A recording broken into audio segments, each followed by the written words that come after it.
சிங்கம் எப்போ எதுலயும் பெக்யூலியர் தான். ஒரு முறை சிங்கம் கர்ஜிச்சதுன்னா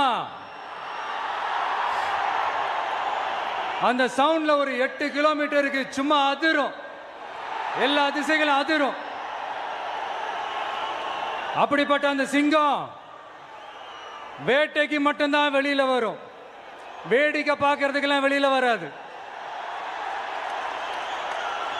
வேட்டையில கூட உயிரோடு இருக்கிற மிருகங்களை தான் வேட்டையாடும். அதுலயும் பெரும்பாலும் தன்னை விட பெரிய சைஸ் உள்ள மிருகங்களை தான் குறி வச்சு தாக்கும், ஜெயிக்கும். எவ்வளவு பசியில் இருந்தாலும் உயிர் இல்லாததை, கெட்டு போனதை தொட்டு கூட பார்க்காது.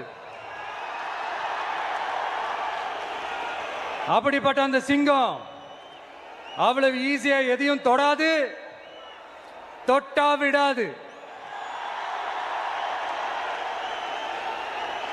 காட்டோட 4 பக்கமும் மார்க்கிங் மை டெரிட்டரின்னு தன்னுடைய பவுண்டரியை தானே வகுக்கும். அப்படிதான் அந்த காட்டையை தன்னோட கண்ட்ரோல்ல வச்சிருக்கும்.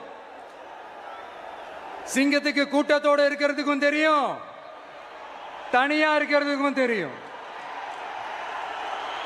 அப்படியே தனியா வரணும்னு நினைச்சாலும் அஞ்சாம அலட்டிக்காம சும்மா கெத்தா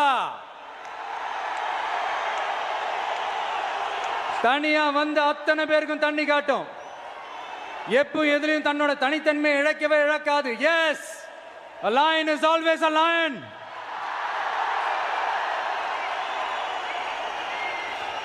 There are so many jackals and other animals in the forest, but there will be only one lion. And even if it is single, it will be the king of jungle.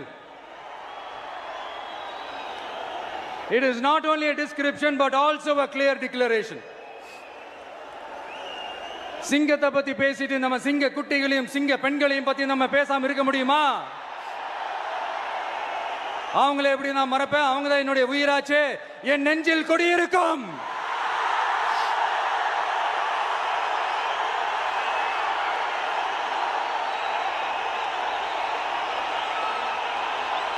என்னுடைய தோழர்களுக்கும் தோழிகளுக்கும்